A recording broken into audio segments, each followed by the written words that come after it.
The hidden truths of Hollywood icons. What if the celebrities you have admired for years were living a truth the public never understood? Beyond the fame and red carpet moments, many stars faced identity struggles and industry pressures away from the cameras. Fans often believe they know everything about their favorite icons, but these journeys reveal a much different reality. Today, we uncover the untold stories and personal courage behind celebrities who lived between the lines of fame and identity. Caroline Cossey. Caroline Cossey was born in England at a time when being different meant living with a target on your back. From an early age, she understood that visibility was not always liberation. Music, it could be a danger. Modeling offered her a narrow but meaningful path. Music a way to be seen for her grace rather than questioned about her past. For a time, that fragile balance held. Under the name Tula, she built a promising career in fashion and film, even appearing in the 1981 James Bond classic For Your Eyes Only. The role was music small, but it represented a major milestone. She was participating in mainstream culture without footnotes, simply present as a woman among others. Everything changed in the early 1980s when the tabloid news of the world revealed her history without her consent. The story was sold as a scandal, not a violation of privacy. Context disappeared, and with it, her sense of safety. Modeling contracts were canceled. Music opportunities vanished. What had been a rising career quickly became a cautionary music tale. Cossey withdrew from the spotlight to protect herself. Later, she chose to write her own story, reclaiming her music dignity. She insisted that privacy is not deception. Music. Her legacy remains a reminder that representation requires protection. Barbara Stanwyck. Barbara Stanwyck was born Ruby Stevens in Brooklyn into deep poverty. Orphaned young, she learned that survival depended on self-control rather than self-disclosure. Vulnerability was a luxury she could not afford. Music. Acting for her was never a fantasy. It was structure, discipline, and a path toward independence. During the 1930s and 1940s, she became one of Hollywood's most respected performers, known for portraying women who were intelligent, resilient, music, and morally complex. While audiences felt they knew her characters, Stanwyck remained carefully private. In the studio era, publicity built a career, but personal truth could end one. Rumors circulated for decades about her private life and her intimacy with women. Stanwyck never confirmed or denied them. Music. Silence in that era was her shield. In 1962, she appeared in Walk on the Wild Side as a woman widely understood by audiences to be coded as a lesbian. The performance was powerful, but it revived public curiosity about her long companionship with Helen Ferguson, who served as her trusted music partner for years. Stanwyck married twice, relationships some believe were shaped by studio expectations. She outlasted the rigid system that defined her early career. In the end, her legacy was her endurance, music proof that dignity and privacy could coexist in an industry built on exposure. Candy Darling. Candy. Darling was born James Lawrence Slattery in New York City at a time when language for identity was limited and public understanding was even rarer. Music. From an early age, she knew who she was, but survival required a careful performance. Music. She believed elegance offered protection and that glamour might open doors in a world that rejected difference. In the 1960s, she joined Andy Warhol's creative circle known as The Factory, music appearing in underground films with a quiet determination. Candy was less interested in provocation than in being recognized as a legitimate actress. She appeared in films like Flesh, drawing inspiration from classic Hollywood stars and imagining a future on the silver screen. While others around her embraced rebellion, Candy pursued acceptance and artistic respect. Music. That future was cut short when she was diagnosed with lymphoma in the early 1970s. Music. As her health declined, public curiosity did not fade. Interviews continued, music often focusing as much on her identity as her work. Illness did not bring her privacy. It only intensified the attention. When she died in 1974 at only 29, her music life and her ambitions ended far too soon. Artists and friends gathered to remember her grace. Over time, Candy Darling became a symbol of beauty and unrealized promise. Her story remains a reminder of how fragile recognition is music, and how easily a person can become an icon before being allowed to be fully human. Jessica Alves. Jessica Alves entered public life as a spectacle long before she was recognized as a person. Born in Brazil and becoming known in the United Kingdom, she was introduced to audiences through tabloids that focused on her appearance rather than her heart. For years, the media portrayed her body as a project, something to be changed and displayed. Cosmetic surgery seemed to promise control and music belonging. Instead, it created a cycle where attention rewarded increasingly dramatic procedures. Public fascination often blurred the line between curiosity and music pressure. Medical risks grew, yet the spotlight rarely dimmed. Visibility expanded while understanding did not. She became famous everywhere, but music known nowhere. That cycle eventually broke after serious surgical complications affected her health. In 2020, Alves publicly came out as a transgender woman, explaining that her earlier physical transformations were attempts to perform a version of masculinity that never felt authentic.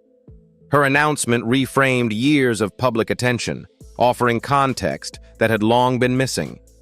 Reactions were mixed. Many expressed support, while others remained focused on the sensational images of her past. Alves spoke about her transition not as a reinvention, but as an alignment. Music living honestly rather than performing for approval. Her story highlights a modern paradox. Music, a person can be visible yet rarely understood.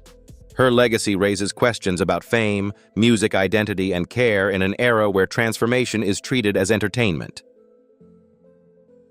Hunter Schafer. Hunter Schafer grew up in North Carolina, where music expectations about gender were narrow and quietly enforced. From a young age, she understood that survival sometimes required restraint rather than confrontation. Visual art became her refuge. Careful observation became her strategy. Instead of explaining herself to everyone, she learned to move thoughtfully through the world. Modeling eventually opened professional doors, allowing her to exist publicly without constant disclosure. Acting followed, approached music with similar intention. When HBO's Euphoria introduced the character Jules Vaughn, Schafer delivered a performance that resisted every stereotype. Jules was portrayed not as a social symbol, but as a complex young person navigating longing, love, and contradiction. That refusal to simplify the experience into a single narrative became central to the show's impact. Before her acting career gained momentum, Schafer was already engaged in civic life as a plaintiff, challenging North Carolina's bathroom bill. Music. After her rise to fame, that history risked overshadowing her art. Music, reducing her to an emblem rather than a creative force. Schafer responded with authorship. She co-wrote episodes of her show and chose interviews carefully. She declined to perform trauma for public consumption, music, or serve as a universal spokesperson. Visibility became something she shaped rather than endured. Music. Her career demonstrates that an intentional presence can widen cultural space without surrendering personal identity.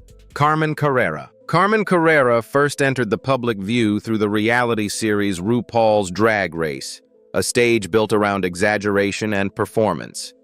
Music. Audiences were introduced to her as an image, confident, polished, and visually striking. Music. While her inner life remained unseen, visibility created opportunity, but mostly on the industry's terms. The character was celebrated. The person behind it was less understood. As new opportunities appeared in fashion, the limits of that visibility became clearer. Media coverage often continued to describe her through the language of performance. Even as her understanding of herself evolved, the industry welcomed her appearance but hesitated to acknowledge her identity. Recognition existed, but with boundaries that were difficult to cross. The turning point came when Carrera publicly transitioned and asked to be recognized simply as a woman. The response did not immediately match that reality. In 2012, a television interview drew criticism for treating her identity as a joke rather than humanity, revealing how easily dignity could music be sacrificed for entertainment. Around the same time, a campaign encouraged Victoria's Secret to cast Music Carrera as its first transgender model. The campaign gained public support, though change moved slowly. Carrera continued forward, building a modeling career and music mentoring others facing similar barriers. Her story reflects persistence and the belief that recognition often follows long after the act of courage. Christine Jorgensen. Christine Jorgensen was born in New York City at a time when gender diversity had little public language and even less understanding. Music. From early adulthood, she sensed that privacy would be difficult to protect. Music. Rather than confront society directly, she pursued her truth with patience and determination. Music. In the early 1950s, she traveled to Denmark for medical treatment, hoping to return to the United States quietly, not as a public figure, but simply as herself. For a short time, that hope seemed possible. Jorgensen spoke calmly with reporters and described her transition as a deeply personal matter. However, national attention arrived quickly. Newspaper headlines presented her story as a novelty rather than humanity. Interviews multiplied and public music judgment followed. What she intended as a private transformation became a national conversation she could not control. The struggle intensified in 1959 when she became engaged and applied for a marriage license in New York. Music. The application was denied because of her birth certificate. The decision became public news, music, and the scrutiny placed enormous strain on her relationship, which eventually ended. Her personal life became part of a broader debate about identity and legal recognition. Despite these challenges, Jorgensen continued speaking publicly, educating audiences across the country. Her legacy is not defined by scandal, but by endurance, showing that authenticity can persist even when institutions refuse recognition. Thank you for watching. Don't forget to like, share, and subscribe to the channel so you don't miss any new videos. See you in the next one. The hidden truths of Hollywood icons. What if the celebrities you have admired for years were living a truth the public never understood?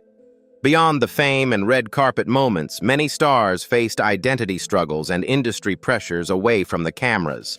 Fans often believe they know everything about their favorite icons, but these journeys reveal a much different reality. Today, we uncover the untold stories and personal courage behind celebrities who lived between the lines of fame and identity. Caroline Cossey. Caroline Cossey was born in England at a time when being different meant living with a target on your back. From an early age, she understood that visibility was not always liberation. Music, it could be a danger. Modeling offered her a narrow but meaningful path. Music a way to be seen for her grace rather than questioned about her past. For a time, that fragile balance held. Under the name Tula, she built a promising career in fashion and film, even appearing in the 1981 James Bond classic For Your Eyes Only. The role was music small, but it represented a major milestone. She was participating in mainstream culture without footnotes, simply present as a woman among others. Everything changed in the early 1980s when the tabloid news of the world revealed her history without her consent. The story was sold as a scandal, not a violation of privacy. Context disappeared, and with it, her sense of safety. Modeling contracts were canceled. Music opportunities vanished. What had been a rising career quickly became a cautionary music tale. Cassie withdrew from the spotlight to protect herself. Later, she chose to write her own story, reclaiming her music dignity. She insisted that privacy is not deception. Music. Her legacy remains a reminder that representation requires protection.